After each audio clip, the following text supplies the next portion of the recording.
태조 이성계를 시작으로 제25대 임금 철종까지 472년의 방대한 역사를 기록해 놓은 책. 조선왕조실록은 역대 왕들의 행적을 중심으로 정치와 외교, 군사와 법률 등 각 방면을 총망라한 기록 문화의 꽃이라 말할 수 있습니다. 잘 알고 계시다시피 조선왕조실록은 세계 기록유산으로 지정되어 있습니다. 500여 년의 세월에 걸쳐 쓰여진 것으로 매우 객관적이고 신빙성 높은 기록물로 평가받고 있는데요. 오늘은 실록 봉안행렬과 봉안식 재현을 통해 우리 선조들이 실록을 어떤 마음으로 지켜냈는지를 살펴보도록 하겠습니다.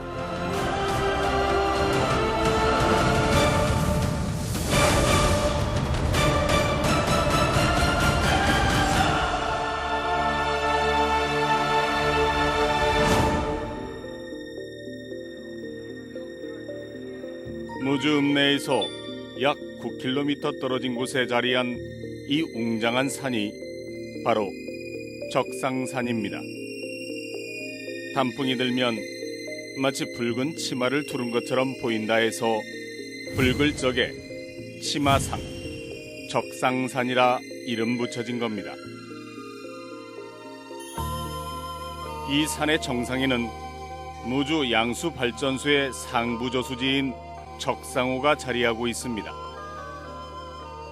사실 이곳이 적상산 사고가 있었던 장소였는데요.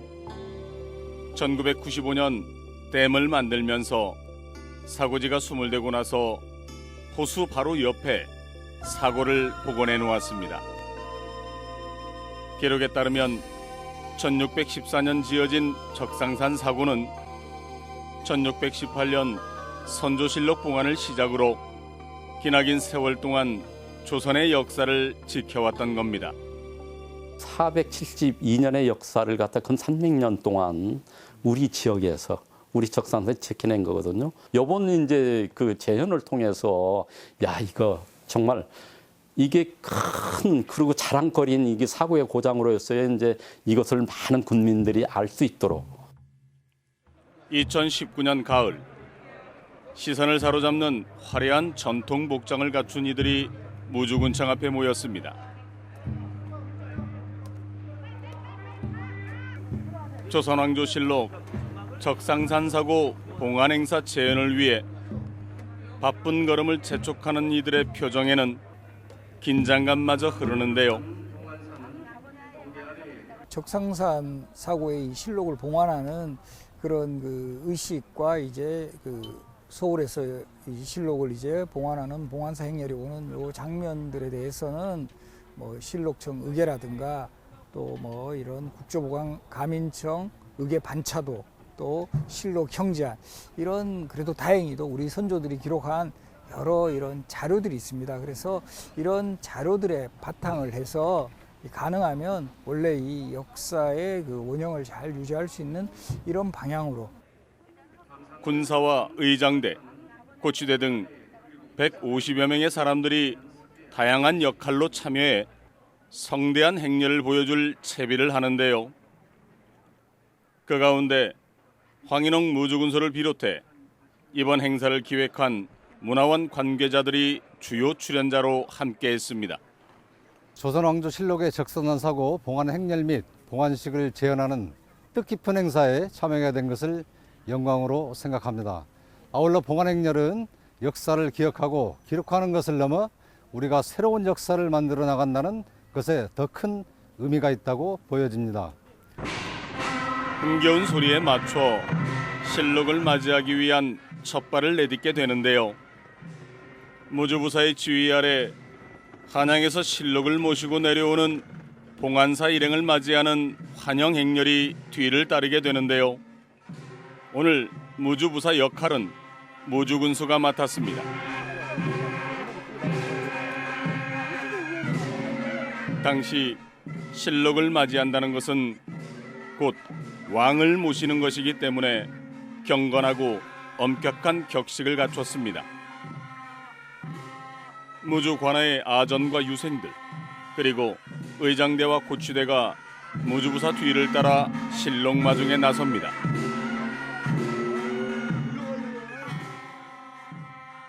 조선 왕조실록은 왕과 같이 여겼습니다. 따라서 실록을 마치에 싣고 옮길 때에는 체열하는 가마 안에 모시고 또 실록계를 올려놓는 배한상이 함께 따릅니다. 그리고 군졸들이 앞과 뒤에서 호위를 했습니다. 지방사고까지 오는 도중에 각 고으류 관아에서는 미리 오리 밖으로 나가 맞이했으며 또 이들을 맞이하는 환영식을 성대히 베풀고 고을 경계까지 배용을 했다고 합니다.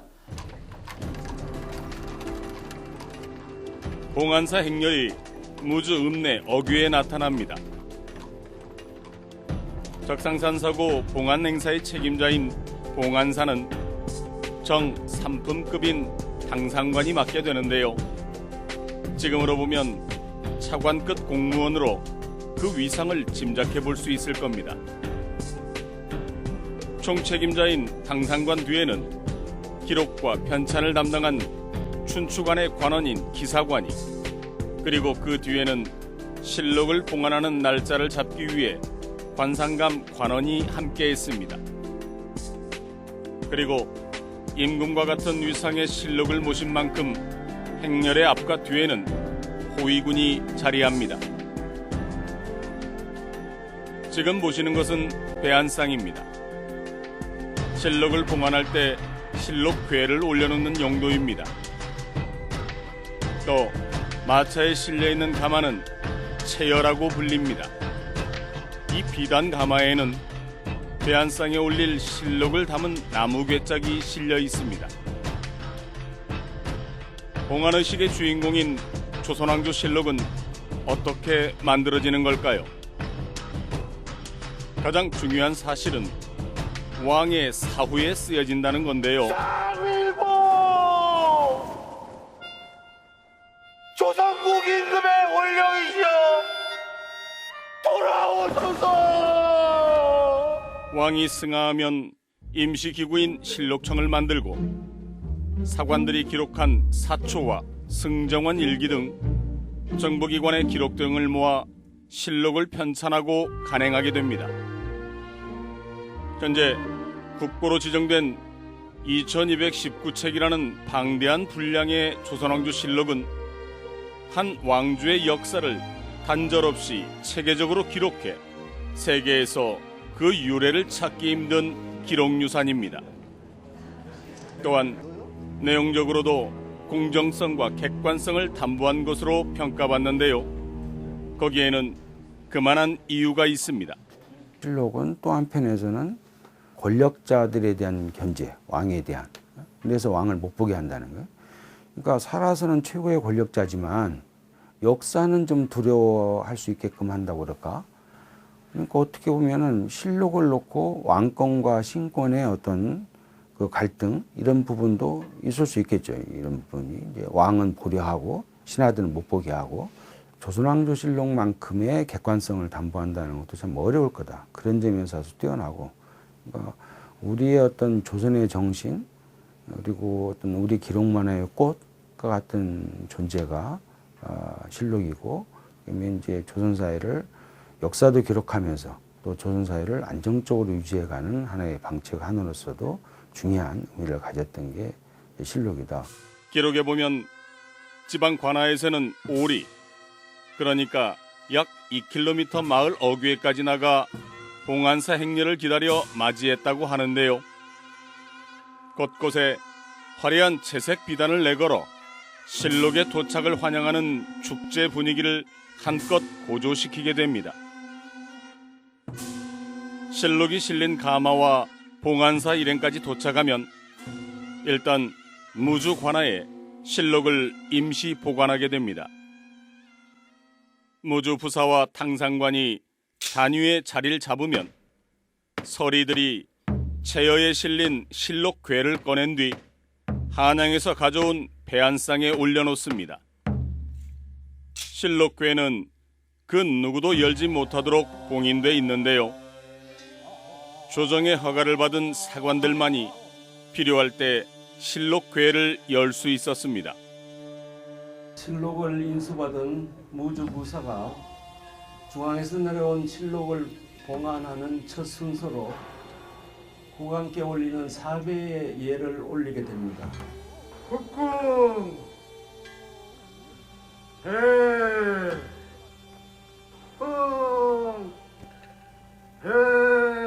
무주부사가 임금을 향한 예와 마찬가지로 실록에 매번 절을 하는 사배를 올리는 것을 끝으로 실록을 관아에 임시 보관하는 재연이 마무리가 되는데요. 이렇게 무주관아에 보관된 실록은 관상감 관원이 택한 길 이래 적상산 사고를 향하게 됩니다. 지금도 이렇게 험준한 적상산에 오르는 길은 그 옛날 얼마나 힘들고 긴 여정이었을까요? 그런데요, 처음부터 이런 곳에 사고가 있었던 건 아니었습니다.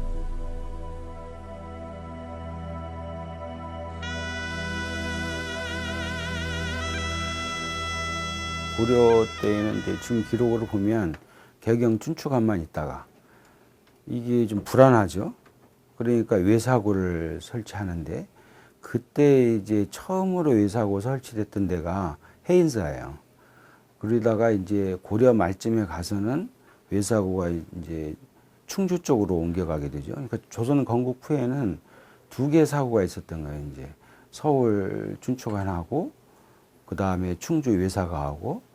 근데 실록은 어디에 봉안되어 있었냐면 이제 충주에 봉안되어 있었습니다. 충주에. 이렇게 봉안되어 있었는데 이제 불안한 거죠. 이게 뭐 난리가 나고 그러면 역사가 한순간에 사라질 수 있으니까. 그러니까 세종 때 이제 사고를 더 설치하는 거예요. 그러니까 세종이 한글도 만들었지만 어떻게 보면 역사를 지키기도 한 그런 의미도 가진다 할 수 있는데 이제 분장지책 좀 여러 개를 만들어서 여러 곳에 놔둬야지 만약의 사태에 대비를 할 수 있다. 그래서 두 곳을 더 만드는 거죠. 그게 이제 전주 사고고 성주 사고고.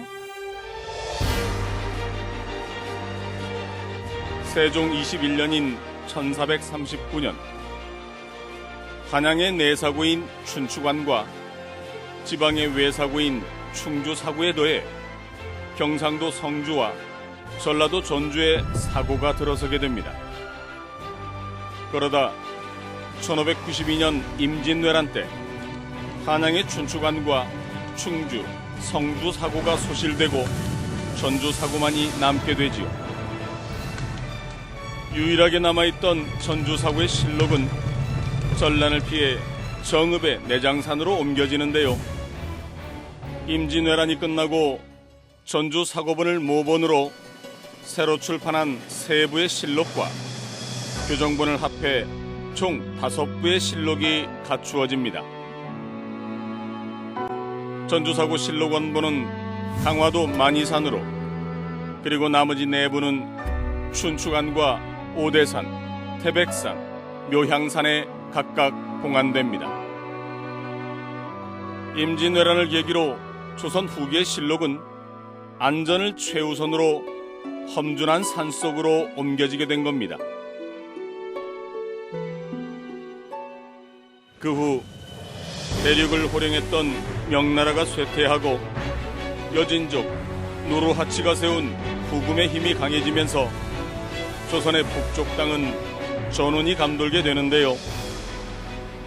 1610년 광해군 2년에 조정에서는 후금과 가까운 평안도 영변 묘향산에 봉안된 실록을 남쪽의 안전지대인 무주 적상산으로 옮겨야 한다는 데 뜻을 모으게 됩니다.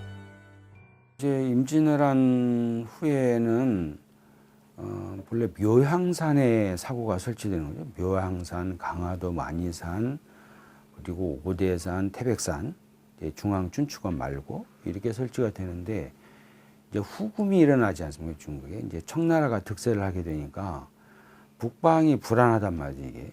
그러니까 묘향산의 사고를 그대로 뒀다가는 또 무슨 일이 날지 모르고 그러니까 이걸 옮겨야 한다는 얘기들이 나오게 되는 거예요.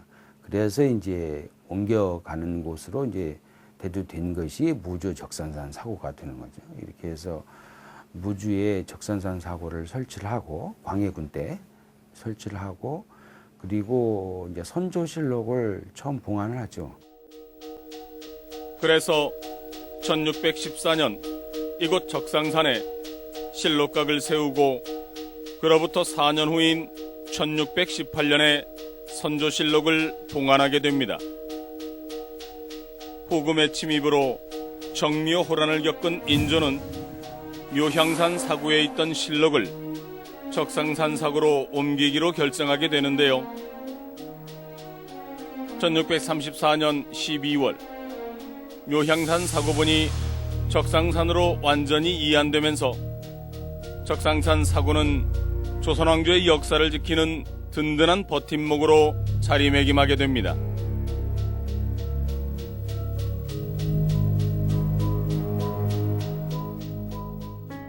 적상산이라고 하는 곳은 산정이 평평하고, 산 제일 위가 평평하고 또 물이 풍부합니다. 뿐만 아니라 산 허리가 절벽으로 되어 있어서 천혜의 요새지라 할 수 있는 곳이죠. 외적의 침입으로부터 안전한 곳을 할 때는 섬이라든가 이런 깊은 산이 해당이 되는데 적상산은 거기에 매우 적합한 곳이었다. 무주 관하에 임시 보관되었던 조선왕조 실록은 중앙에서 내려온 관상감 관원이 택한 길 이래 비로소 적상산으로 옮겨지게 되는데요.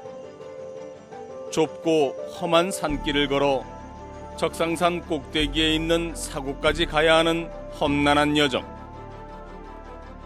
해발 1034m에 이르는 적상산은 산세가 험준한 탓에 지금도 걸어서 오르기 힘든 산입니다. 이번 적상산 사고 봉안제연 행사는 안전상의 이유 등 여러 가지를 고려해 무주 읍내에 특설 무대를 마련해 진행이 됐는데요. 실록 괴가 실린 체여가 군졸들의 호의를 받으며 들어오면서 본 의식을 치를 준비를 합니다. 전의가 먼저 나와 향료에 향을 3번 올린 후 봉안사 일행 앞으로 나아가 사별을 청하게 됩니다. 의식을 집전하는 전의가 단에 올라가 향을 올리고 이어 무주부사가 봉안사 일행을 대표해 임금이나 공자에게 올리는 사배를 함으로써 최상의 이해를 갖추게 됩니다. 그리고 나서 비단가마인 체여에 보관돼 있던 실록괴가 배안상 위로 올라가게 되는데요. 여기서 눈여겨볼 것은 왕이 오르내리는 중앙계단을 통해 실록이 옮겨진다는 겁니다. 서리가 체에서 중계로 올라와 배안상에 올림으로써 사고의 실록을 봉안하는 의식을 모두 마무리하겠습니다. 이렇게 화려하고 장엄했던 무주 적상산 사고 봉안 행렬이 성공적으로 첫 발을 내딛었습니다. 조선 후기에는 실록을 정말 그 시대 사람들은 사실 좀 불편할 수도 있죠. 산간 지역에 이 실록을 이제 보관을 하게 되면 상당히 힘든 부분도 있지만 그래도 가장 안전하고 그 원형을 후손들에게 길이 남겨야 되겠다라는 그런 신념 속에서 이 정말 이 적상산이라는 이 깊은 산지에 실록을 보관하고 또 이 항상 이 사고의 실록을 봉안하는 과정을 철저하게 기록으로 남기고 이 3년을 주기로 또 포세도 하고. 무주 적상산 사고 봉안 의식이 끝이 나고 또 하나의 행사가 펼쳐졌는데요. 무주군수 황인홍이 조국 명령과 천지 신명께 고유드립니다. 나라에 큰 일이 있을 때 천지신명에게 그 사유를 알리는 고유제. 조선왕조실록을 지켜낸 역사의 수문장이었던 무주. 그 화려한 비상을 꿈꾸는 이들의 간절한 염원이 하늘에도 전해지길 바랍니다. 오늘 조선왕조실록 적산산 사고 봉안행렬과 봉안식 재행사를 시작으로 후손 대대 공유 가능한 문화관광 콘텐츠로 개성 발전시켜 나갈 계획인데요. 무주, 적산산성 등의 역사 자원을 토대로 다양한 교육 프로그램을 개발해서 국민 모두가 제대로 된 역사의식을 간직할 수 있도록 하는 한편 무주 관광을 활성화시키는 자원으로 활용할 방침입니다. 우리 무주 군민들은 조선왕조실록 적산산 사고의 고장이라는 자부심을 가지고 지금까지 살아왔습니다. 이번 행사를 통해 아름다운 자연의 나라 반딧불이 고장으로 알려졌던 우리 무주의 역사를 대한민국 국민들에게 알릴 수 있는 좋은 기회라고 보여집니다. 올해 처음으로 무주에서 열린 조선왕조실록 적상산 봉안 재현 행사. 장엄하고 화려했을 그날의 모습을 보여줌으로써 무주를 넘어 전국적인 관심의 대상으로 떠올랐는데요. 대한민국의 찬란한 역사에서 중요한 역할을 했던 무주의 정체성을 널리 알린 계기를 마련했습니다. 이제 올해는 그 묘양산 사고에 있던 실록, 그러니까 이제 그 태조에서부터 명종까지 13대 실록 804권이라고 합니다. 이제 그곳하고 그러고 이제 춘추관의 임시로 보관되어 있던 광해군 일기라고 있어요. 이제 그것을 그 1634년 12월 3일에 그때 옮겨지는 그 궤가 19개가 됩니다. 이게 상당히 큰 규모죠. 또 화려했을 것 같고. 그래서 이제 그 이안 시기를 그때로 끌어올려 가지고 재현할 그런 계획으로 추진을 하고 있습니다. 무주가 수백 년 동안 품고 있던 역사의 보고가 바로 적상산 사고였습니다. 국보를 넘어 세계 기록유산인 조선왕조실록을 보존하고 이를 후대에 전하려는 선조들의 지혜, 무주 적상산 사고 봉안 의식을 통해 우리가 잊고 있었던 무주의 새로운 면모가 더욱 빛이 나길 기원해 봅니다.